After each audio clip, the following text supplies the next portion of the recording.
ایک مسلمان کا جس طرح اللہ تبارک و تعالیٰ کے ساتھ ایک گہرا، مضبوط اور سب سے مستحکم رشتہ ہوتا ہے، اور جس طرح اس کا سب سے مضبوط اور مستحکم رشتہ نبی کریم صلی اللہ تعالیٰ علیہ وسلم کی عالی مرتبت بارگاہ کے ساتھ ہوتا ہے، ان مضبوط رشتوں کے ساتھ ساتھ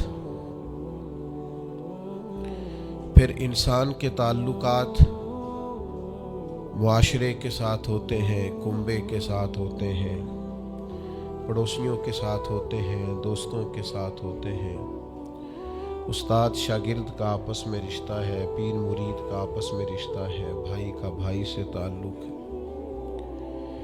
ان سارے رشتوں کے ساتھ ساتھ انسان کا ایک رشتہ اپنے آپ کے ساتھ بھی ہوتا ہے۔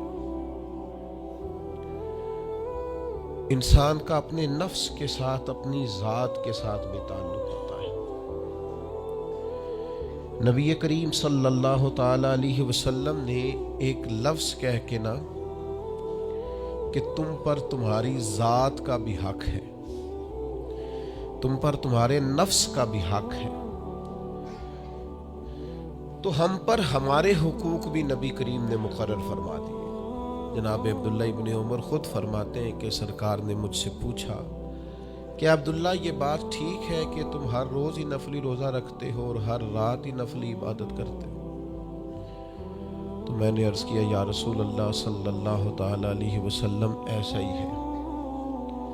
اللہ کے پیارے حبیب علیہ الصلوۃ والسلام نے فرمایا ایسا نہ کرو۔ وہ نفلی روزہ رکھتے تھے، ہر روز ہر رات نفلی عبادت کرتے تھے، تو محبوب نے ان سے تصدیق کرانے کے بعد فرمایا ایسا نہ کرو، کبھی روزہ رکھا کرو، کبھی افطار کیا کرو، اور فرمایا کبھی نماز پڑھا کرو، کبھی سو جایا کرو۔ کیوں؟ اس لیے کہ حضور فرمانے لگے تمہارے جسم کا بھی تم پر حق ہے، تمہاری آنکھ کا بھی تم پر حق ہے کہ اسے نیند آتی ہے، تمہاری بیوی کا بھی تم پر حق ہے، اور فرمایا تم سے جو ملاقات کرنے کے لیے آتا ہے اس کا بھی تم پر حق ہے۔ تو یہ لفظ کہہ کے کہ تمہارے اپنے اوپر بھی حقوق ہیں، تمہاری ذات کے بھی تم پر حق ہیں۔ بعض لوگ تصوف اور طریقت کے نام پر بہت مشکل باتیں کرتے ہیں اور بہت مشکل باتیں سناتے ہیں، اور بعض لوگ پھر ان باتوں کا بڑا سخت اور مشکل معنی بھی لیتے ہیں کہ بڑی شدید جد و جہد کرنی چاہیے، ہمیشہ راستہ وہی اختیار کرنا چاہیے جو مشقت والا ہو، ہمیشہ وہی کام کرنے چاہیے جن کے اندر زیادہ دشواری ہو۔ ٹھیک ہے، بعض اوقات مشقت والے کام، مجاہدے والے کام انسان کی نفس کی تربیت کے لیے بڑے اچھے ہوتے ہیں، لیکن ایسی مشقتیں، ایسے مجاہدے جو انسان کو اتنا کمزور کر دیں کہ وہ ضرورت کے جو حقوق ہیں وہ بھی پورے کرنے کے قابل نہ رہے، اس کی صحت پر ہی اثر انداز ہو جائے، وہ آنے جانے والوں سے ملنے کے قابل ہی نہ رہے، وہ دیگر اس کے ذمے جو اس کے خاندان کے، قبیلے کے بال بچوں کے حقوق ہیں وہ ادا ہی نہ کر سکے، تو اسلام اس کی بھی اجازت نہیں دیتا۔ خود ساختہ تصوف اور خود ساختہ طریقت کا جو مفہوم لوگوں نے بنا لیا ہے وہ مفہوم بھی درست نہیں ہے۔ ہمارے بزرگ تھے شیخ المشائخ اور استاذ الاساتذہ حضرت شیخ محمد تحسین رضا خان صاحب بریلوی رحمۃ اللہ تعالی علیہ، 50 سال کے لگ بھگ انہوں نے درس حدیث دیا ہے۔ تو میں ان پر ایک مضمون لکھ رہا تھا، میں نے ان سے عرض کی حضور آپ تہجد پڑھتے ہیں؟ فرمانے لگے نہیں،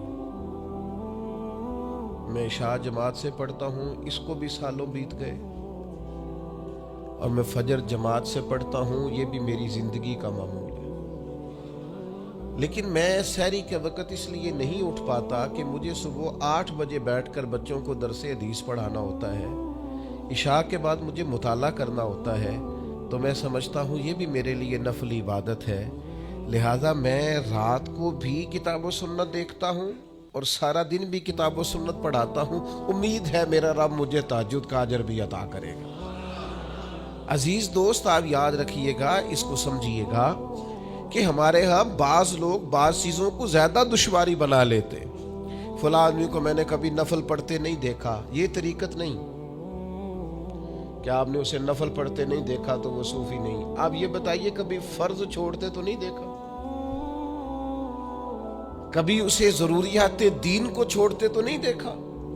اور نفل تو ویسے بھی انسان کا رب سے ذاتی معاملہ، ہو سکتا ہے سامنے والا چھپ کے پڑھتا ہو سکتا ہے وہ کسی ایسے لمحے میں پڑھتا ہو جب وہ سمجھے کہ اس وقت مجھے تنہائی میسر ہے. تو حضور نے فرمایا تمہارے نفس کا بھی تم پر حق ہے. جن جن چیزوں کو اللہ رسول نے جائز قرار دیا ہے وہ کوئی شخص بھی استعمال کرتا ہے تو اس کو کوئی شخص ناجائز کر سکتا نہیں. کسی کو بھی اس کا اختیار اور حق حاصل نہیں ہے. بلکہ صحیح بخاری کے اندر سیدہ عائشہ صدیقہ رضی اللہ تعالی عنہ کی ایک روایت موجود ہے. آپ فرماتے ہیں نبی پاک صلی اللہ تعالی علیہ وسلم نے کوئی کام کیا، بعد میں رخصت دے دی، اجازت دے دی، فرمایا چاہے کرو چاہے نہ کرو، نہ کرنے کی اجازت دے دی. پہلے سرکار نے کیا تو بعض لوگ ایسے تھے جنہوں نے اس رخصت سے فائدہ نہیں اٹھایا، وہ کام کرتے رہے. حضور نے اجازت دی تھی لیکن انہوں نے اس اجازت سے فائدہ نہ اٹھایا.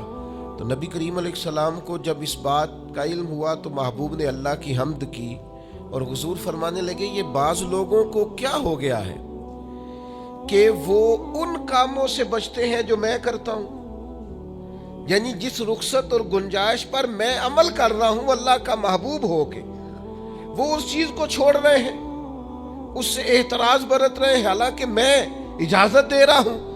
اور پھر اللہ کے حبیب علیہ السلام نے کیا خوبصورت انداز میں اس سارے مفہوم کو اتنا سمیٹا کہ اس کو ہمیشہ کے لیے بند کر دیا. اللہ کے محبوب فرمانے لگے مجھے اللہ کی قسم میں تم سب سے زیادہ رب کو جانتا ہوں اور میں تم سب سے زیادہ اللہ سے ڈرتا ہوں.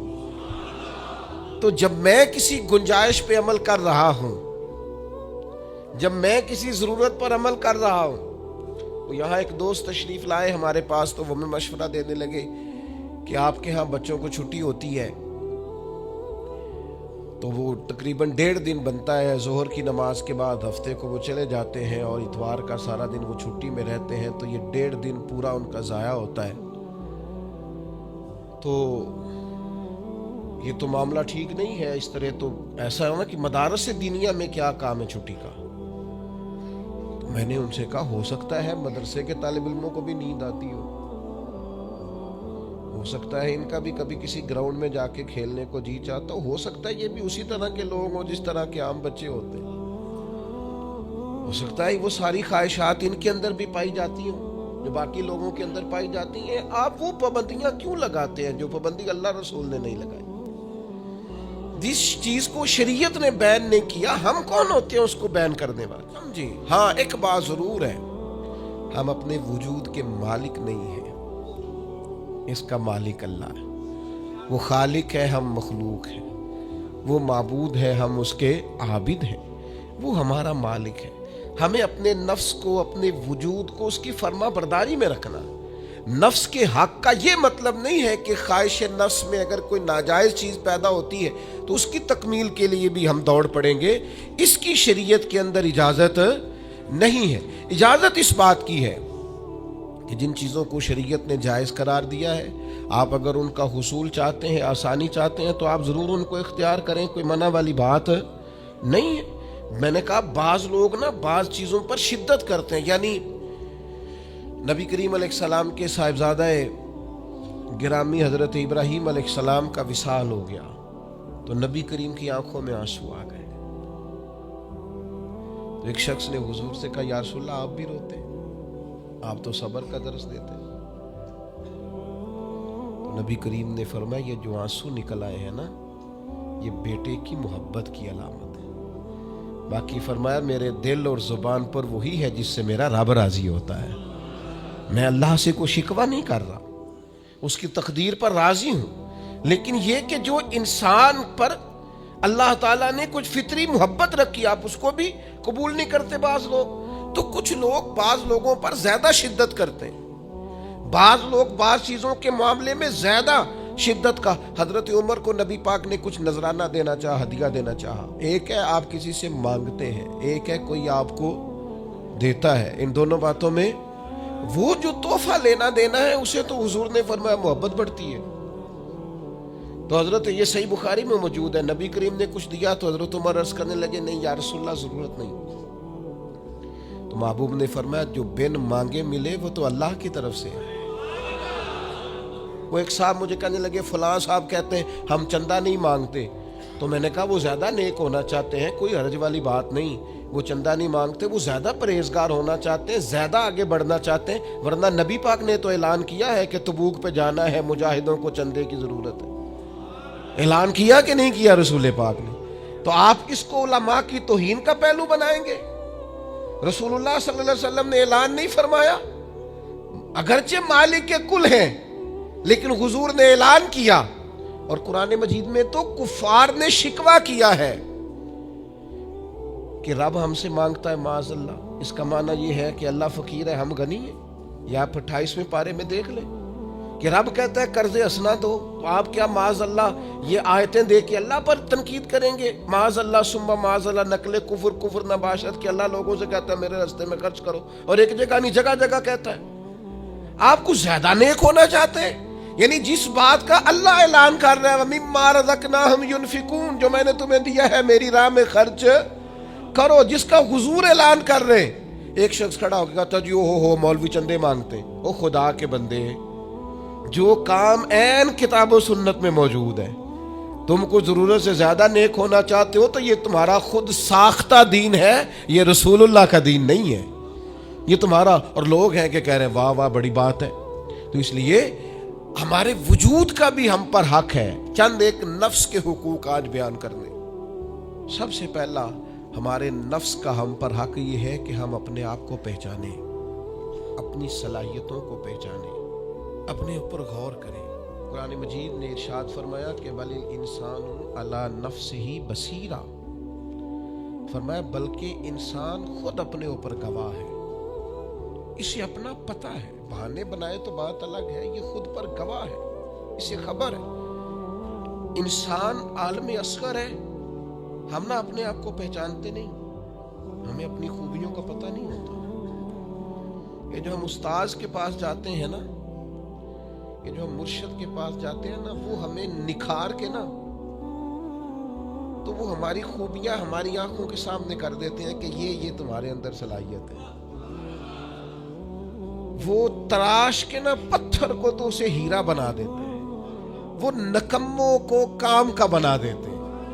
وہ کیا کرتے ہیں کہ وہ ہمیں ہمارے اپنے آپ سے آگاہ کر دیتے ہیں. یعنی ہے وہی تیرے زمانے کا امام برحق جو تجھے حاضر و موجود سے بیزار کرے اور موت کی شکل میں دکھلا کے تجھے جلوہ یار زندگی تیرے لیے اور بھی دشوار کرے. وہ جو تیرا جینا اوکھا کر دینا, مشکل نہیں میں کہتا, اگرچہ اردو ہے لیکن مشکل اور اوکھا, یہ اوکھا ذرا زیادہ وزنی ہے. جو جینا اوکھا کر دے وہ درویش ہوتا ہے, جو تیرے لیے مشکل کر دے. بھائی اپنے آپ کو پہچانے, اپنے اوپر غور کریں. اللہ تعالیٰ نے بنایا ہے اور بنانے والا کہتا لقد خلقنا الانسان فی احسن تقویم. بنانے والا کہتا ہے میں نے تجھے بڑی بہترین ساخت میں بنایا. او انسان میں نے تجھے بڑا ہی سونا بنایا. کوئی تیرے ناک پر تنقید کرے تو کرے, تو کہ تجھے پتہ نہیں یہ چاہت کس کی ہے, میں مرضی سے نہیں بنا, یہ بنانے والے نے بنایا ہے. اس نے تجھے سونا بنایا, تو اپنے آپ کو پہچانتا ہی نہیں. تو جو ہے نا خدا جانے بلندی ہے کہ پستی پر جہاں میں ہوں وہاں کوئی نہیں ہے. تو اپنے قد سے بھی پیار کر, تو اپنے رنگ سے بھی پیار کر, تو اپنے وجود کی ساخت سے بھی پیار کر. اور پھر وہ کہتا ہے تجھے بنایا, باقی سارا کچھ تیرے لیے بنایا.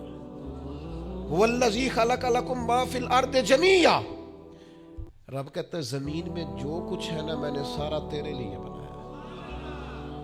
تجھے اللہ رسول کے لیے بنایا ہے, اور باقی زمین میں جو کچھ ہے وہ سارا تو پہچانتا ہی نہیں. ہر چیز مسخر ہے تیرے سامنے. اتنا بڑا ہاتھی ہوتا ہے اور ایک عام آدمی ہلکی سی چھڑی لے کے اسے چلا رہا ہوتا ہے.